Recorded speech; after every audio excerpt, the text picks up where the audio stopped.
अभिवादन स्वीकार कीजिए ब्रजेश मिश्रा का। और आप देखना शुरू कर चुके हैं द डिबेट।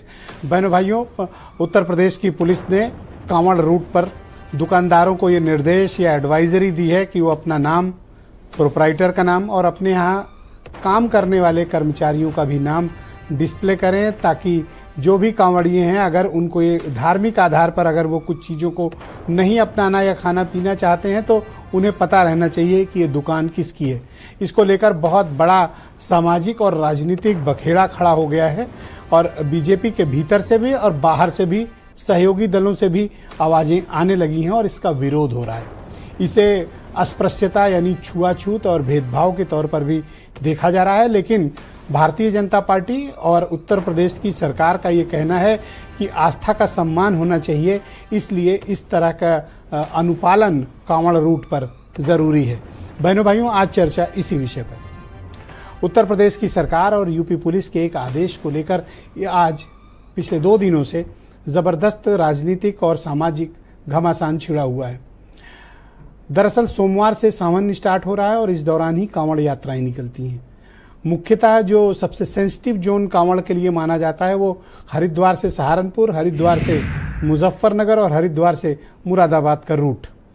बहनों भाइयों, यहाँ पर हजारों यात्री अपनी आस्था के प्रतीक के तौर पर हरिद्वार से गंगा जल लेते हैं और अपने अपने इष्ट देव यानी शिवालयों में जाकर गंगा जल चढ़ाते हैं। और ये पूरी यात्रा एक नियम के साथ, एक धार्मिक यात्रा और अनुष्ठान के साथ इस यात्रा को पूर्ण किया जाता है। इस यात्रा को लेकर अभी से नहीं, बहुत तमाम तरीके के कंट्रोवर्सीज हो चुकी हैं। उत्तर प्रदेश की सरकार ने इस बार ये निश्चय किया कि कांवड़ रूट पर पड़ने वाली जितनी भी दुकानें हैं, वहाँ दुकानें किसकी हैं, किसके नाम की हैं, अपना पूरा नाम लिखना पड़ेगा, प्रोप्राइटर का नाम लिखना पड़ेगा और कर्मचारियों के नाम भी लिखने पड़ेंगे। इसे इस तरह से माना गया कि दरअसल आरोप ये है भारतीय जनता पार्टी का कि मुसलमान कम्युनिटी के लोग हिंदू नामों से दुकान रखते हैं, जिससे कांवड़िए कुछ भ्रमित होते हैं और वो कुछ ऐसा खा पी लेते हैं जो बाद में उनके लिए धार्मिक अनुष्ठान में बाधा उत्पन्न करता है। लेकिन बहनों भाइयों, इसको एक विभेदकारी आदेश के तौर पर देखा गया, जिसमें समाज में भेदभाव और अस्पृश्यता के तौर पर माना जा रहा है। विपक्ष ने इसको असंवैधानिक, गलत और समाज में एक गलत दृष्टिकोण से होने वाले आदेश के तौर पर देखा है और ये एक बड़ा सामाजिक विवाद भी खड़ा हो गया है। जब सामाजिक विवाद होता है, धार्मिक मसले होते हैं, राजनीति की खुद एंट्री हो जाती है। इस बार भी यही हुआ है। लेकिन सबसे surprising element Bharatiya Janata party के लिए था, विपक्ष तो विरोध कर ही रहा है, लेकिन राष्ट्रीय लोकदल जो पश्चिम उत्तर प्रदेश का उसका सबसे बड़ा सहयोगी है, उसने खुलेआम विरोध कर दिया।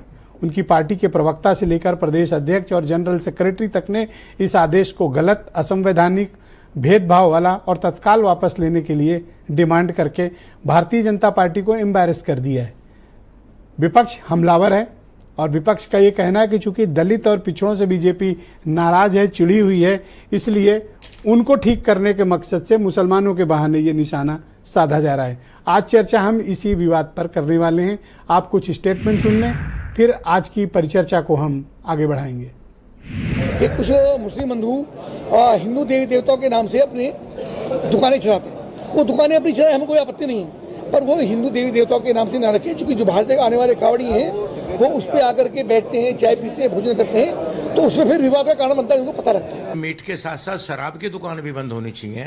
जब ये पवित्र महीना है और पवित्र यात्रा, जब हम माँ दुर्गा के व्रत रखते हैं नवरात्रे के, तो शराब तो नहीं पीते ना, मीट भी नहीं खाते हैं, अंडा भी नहीं खाते हैं।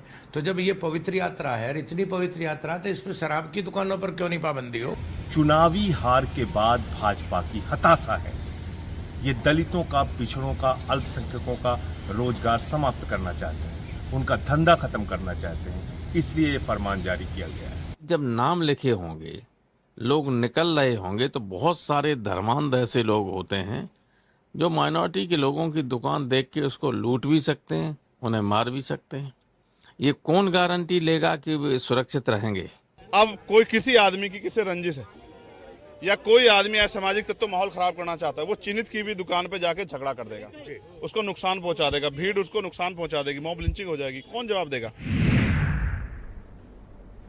बहनों भाइयों, आज की इस परिचर्चा को आगे बढ़ाएंगे राकेश त्रिपाठी उत्तर प्रदेश में भारतीय जनता पार्टी के प्रवक्ता हैं, सुरेंद्र राजपूत कांग्रेस से हैं, मनोज यादव समाजवादी पार्टी से हैं, आसिम वकार एमआईएम के चीफ के राष्ट्रीय प्रवक्ता, मुझे अब चीफ निकल गया तो हो सकता है बन ही जाए, हम निकल गए तो, लेकिन मैं इनको राष्ट्रीय प्रवक्ता हैं। अनिल दुबे मेरे साथ मौजूद हैं, राष्ट्रीय लोकदल के जनरल सेक्रेटरी और प्रवक्ता, सुशील दुबे जाने माने पत्रकार, और वीरेंद्र सिंह जी हमारे स्टेट हेड। आप सभी का शुक्रिया और धन्यवाद। राकेश